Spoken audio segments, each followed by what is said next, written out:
When you hear the word vacuum, you probably think of this, a machine that cleans your mess. But in science, a vacuum means something very different, and way cooler. A vacuum in science means a space with no matter in it, no air, no particles, no atoms, nothing. It's like pressing mute on the entire universe. Outer space is the closest real-life example. There's almost nothing out there. No oxygen, no pressure.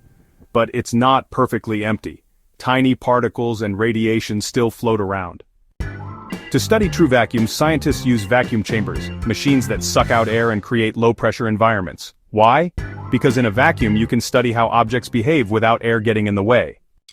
Remember when astronauts dropped a feather and a hammer on the moon? They hit the ground at the same time, because there's no air resistance in a vacuum. So what is a vacuum? It's not just empty space, it's a place where even air is missing, where sound can't travel, and where physics gets weird. So next time someone says nothing's there, you can say, oh, you mean a vacuum? Like learning the science behind nothing?